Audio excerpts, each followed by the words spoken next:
दान और त्याग की महिमा। कात्यायन ने पूछा, सारस्वत जी, दान और तपस्या में कौन दुष्कर है तथा कौन परलोक में महान फल देने वाला है, यह बतलाइए। सारस्वत ने कहा, मुनि, इस पृथ्वी पर दान से बढ़कर अत्यंत दुष्कर कोई कार्य नहीं है। यह प्रत्यक्ष देखा जाता है, सभी लोग इसके साक्षी हैं। मनुष्य धन के लिए महान लोभ होने के कारण अपने प्यारे प्राणों का भी मोह छोड़कर महाभयंकर समुद्र, जंगल और पहाड़ों में प्रवेश कर जाते हैं। दूसरे लोग धन के ही लोभ से सेवा जैसी निंदित वृत्ति का आश्रय लेते हैं, जिसे कुत्ते की वृत्ति के समान त्याज्य माना गया है। कुछ लोग खेती की वृत्ति अपनाते हैं, जिसमें प्रायः जीवों की हिंसा होती है और स्वयं भी बहुत क्लेश उठाने पड़ते हैं।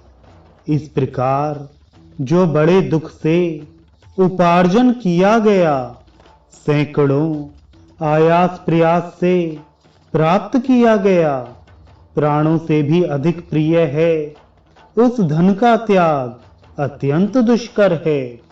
मनुष्य अपने हाथ से उठाकर जो धन दूसरे को देता है अथवा जिसे वह खा पीकर भोग लेता है, वही धन वास्तव में उस धनी का है। मरे हुए मनुष्य के धन से तो दूसरे लोग मौज करते हैं। जो प्रतिदिन अपने पास आकर याचना करता है, मैं उसे गुरु मानता हूँ, क्योंकि वह नित्य प्रति दर्पण की भांति मेरे चित्त का मार्जन करके इसे स्वच्छ बनाता है। दिया जाने वाला धन घटता नहीं, अपितु सदा बढ़ता ही रहता है। ठीक उसी प्रकार जैसे कुएं से पानी उलीचने पर वह शुद्ध और अधिक जल वाला होता है। एक जन्म के सुख के लिए सहस्त्रों जन्मों के सुखों पर पानी नहीं फेरना चाहिए। बुद्धिमान पुरुष एक ही जन्म में इतना पुण्य संचय कर लेता है, जो सहस्त्रों जन्मों के लिए पर्याप्त होता है।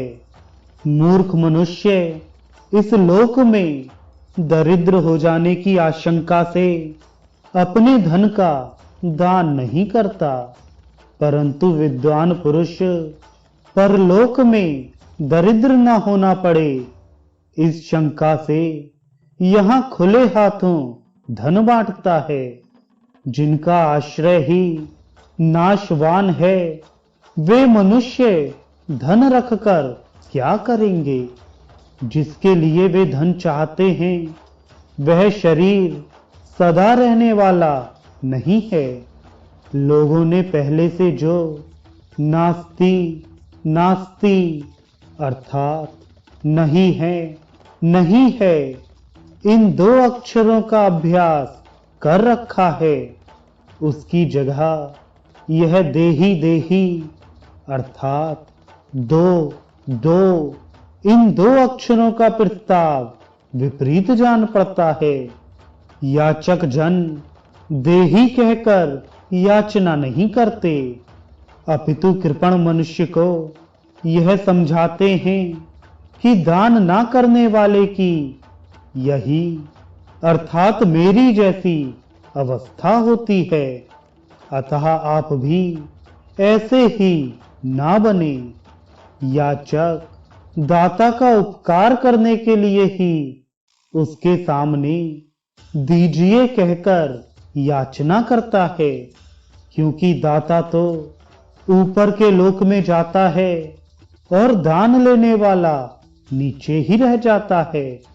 जो दान नहीं करते वे दरिद्र, रोगी, मूर्ख तथा सदा दूसरों के सेवक होकर दुख के ही भागी होते हैं। जो धनवान होकर दान नहीं करता और दरिद्र होकर कष्ट सहन रूप तप से दूर भागता है, इन दोनों को गले में बड़ा भारी पत्थर बांधकर जल में छोड़ देना चाहिए।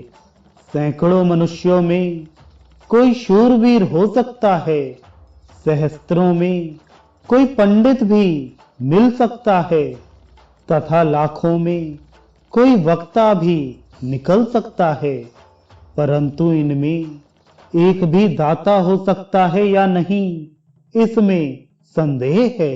गौ, ब्राह्मण, वेद, सती स्त्री, सत्यवादी पुरुष, लोभहीन तथा दानशाली मनुष्य, इन सातों के द्वारा ही यह पृथ्वी धारण की जाती है। उशीनर देश के राजा शिवी ब्राह्मण के लिए अपने शरीर को देकर स्वर्गलोक में चले गए।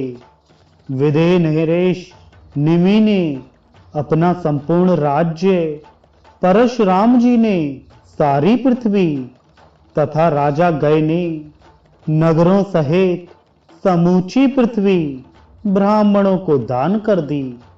एक समय जब बहुत दिनों तक मेघों ने वर्षा नहीं की, तब वशिष्ठ जी ने सब प्राणियों को उसी प्रकार जीवित रखा जैसे प्रजापति समस्त प्रजा के जीवन की रक्षा करते हैं। बुद्धिमानों में श्रेष्ठ पांचाल नरेश ब्रह्मदत्त ने श्रेष्ठ ब्राह्मणों को शंख निधि प्रदान करके स्वर्गलोक प्राप्त किया। ये तथा और भी बहुत से राज ऋषि जो शांत चित्त और जितेंद्रिय थे, दान तथा शिव भक्ति के प्रभाव से रुद्रलोक में गए। जब तक यह पृथ्वी टिकी रहेगी, तब तक इन सब की कीर्ति स्थिर है। ऐसा विचार करके तुम सारभूत धर्म के अभिलाषी होकर भगवान शंकर की प्रसन्नता के लिए सदा दान करते रहो। यह उपदेश सुनकर कात्यायन भी मोह त्याग कर वैसे ही हो गई।